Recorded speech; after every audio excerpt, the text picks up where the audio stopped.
listen up, I know time is going up. Time is short and life is precious. Hey, listen up, I know time is going up. Life is short, but time is precious. You've got to have the heart of a lion, the children to reach Mount Zion. You can never be afraid, just call on his name. Life is no game.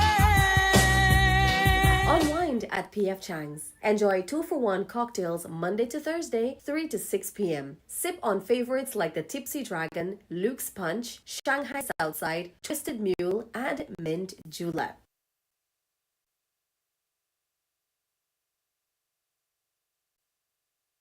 Want glowing, youthful skin? Discover the TL Brightening Serum. 100% organic, made with turmeric extract. Soothing, hydrating, and rejuvenating. It's the perfect step to brighten your skin naturally. Get yours now at Payna's Footwear on Regent Street, Georgetown. Radiant skin is just one step away. Get the TL Brightening Serum today.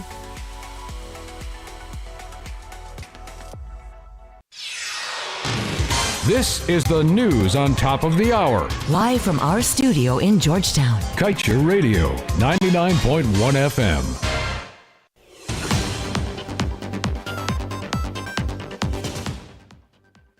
Thursday, September 18th, main newscast on Kaieteur Radio 99.1 and 99.5 FM. My name is Joshua Van Slegman. The Ministry of Education is moving rapidly to fulfill President Ali's call for every public school to dedicate Friday afternoons to the physical education, sports, and recreation. On Wednesday, Guyana's new Minister of Education, the Honorable Sonia Parag, led a high-level delegation in discussion with the senior officers of the Guyana Defence Force to chart the path for the rolling out of this transformation initiative. By reducing sedentary habits and tackling screen addiction, the initiative aims to prepare children to thrive not only academically, but also physically and socially. Minister Parag emphasized that the ministry is committed to translating this vision into reality, noting that the partnership with the GDF will bring expertise and organization to the program's nationwide implementation. Investments are already being made in recreational facilities, tarmacs, and trained physical education teachers, ensuring that every child has access to meaningful physical development opportunities. The joint effort reflects the broader goal of creating an education system that nurtures well-rounded young people, equipped with the knowledge, values, and healthy habits to contribute to Guyana's continued growth and development. The Caribbean Community CARICOM on Tuesday called on Guatemala to ensure that its military force desists from illegally entering Belizean territory and from aggressive actions which will raise tension between the countries, escalating into a military conflict and endangering the safety of persons who use the river. A 48-year-old fisherman, Clive Thornhill of Tabachingal, Lethem, was yesterday remanded to prison after he appeared at the Lethem Magistrates Court before Magistrate Omdat Chandan to answer to the charge of possession of narcotics for the purpose of trafficking. Thornhill was arrested on September 16 by police after he was found with the mentioned narcotics in his possession. The matter was adjourned to October 28.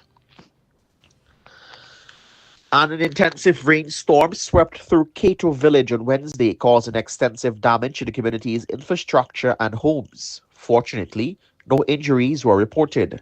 The community leaders are considering seeking funding for repairs and ensuring the safety of the affected families. This storm follows a previous incident last month that injured a family during a thunderstorm. And the Guyana Police Force on Wednesday came out swinging at the decision by the court to grant bail to the suspect accused of dosing two women with acid earlier this month. Karen Daniels, who was remanded to prison on Tuesday for allegedly throwing a corrosive substance on Jalicia Leach and Nirmala Sukraj, leaving Leach visually impaired, was on Wednesday granted bail in the sum of $500,000 when he appeared at the Georgetown Magistrates Court before Magistrate Faith Magusti. He is scheduled to return in court on October 22 for the further hearing. Livid by the decision, the police in a statement stated, in the wake of the over-increasing attack against women, the Guyana Police Force wishes to express its grave disappointment in the granting of bail by a magistrate from the Georgetown Magistrates Court to Kieron Daniels, who was charged with throwing corrosive fluid with the intent committed on Lich and Sukraj. According to the police, the accused and the victim were in a relationship that had a history of conflict. The woman herself pleaded from her hospital bed that she wants justice, despite the heavy perseverance of violence against women in Ghana. Magistrates continue to omit to take this crucial factor into account in exercising their discretion in respect to the granting of bail. The matter is further compounded by the high likelihood of these types of offences being repeated, especially when the alleged offenders continues to have ready access to the victim.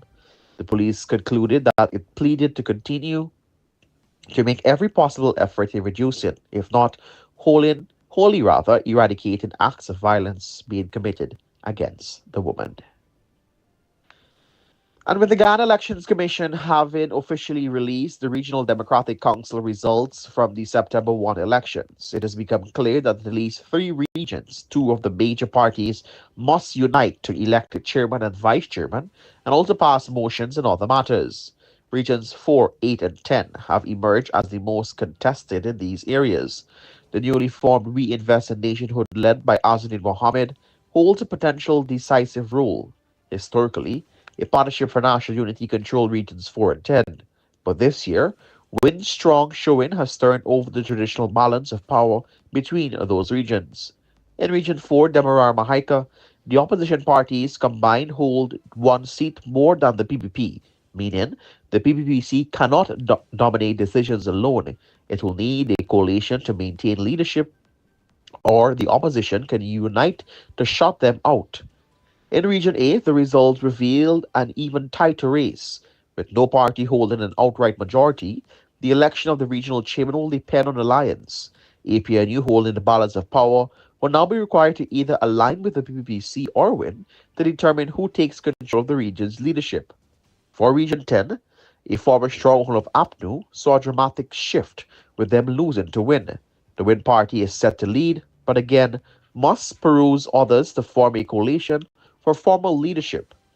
In an interview with this media house, Win leader Azuddin Mohammed stated that his party is open to alliances, but not committed to any partnership with any specified party at this time.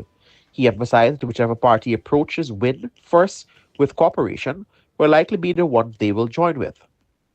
Meanwhile, APNU member Ganesh Mahi Paul said his party will wait for the swearing-in of the RDC councillors before deciding its strategy, noting that these situations have arisen in past elections and require careful negotiation. Forward Guyana Movement leader Amanza Walter Nazir, when contacted for a comment on collaboration, refused to comment at the time. Meanwhile, contact with the Secretary General of the PPPC, Barrett Jagdeer, for a comment on the matter proved futile. And President Finale on Wednesday promised the rice farmers in Region 6 to invest in building storage capacity to stockpile rice and new varieties to ensure increased yields. During a meeting at the Skeldon Sugar Factory, Ali informed the farmers that the government over the next 2 weeks will engage in a series of meetings to find a solution for the low prices currently being offered. He urged farmers that they need to continue to cultivate the crop, as the government wants to continue to invest in better variety to give you higher yield. In order to do this, the appropriate infrastructure is needed to support it. The head of state also promised the farmers that experts will be brought in from around the world to assess how alternative crops can be incorporated. Once they agree to the plan, it will be invested in and they will get the assistance needed, as agribusiness diversification is important.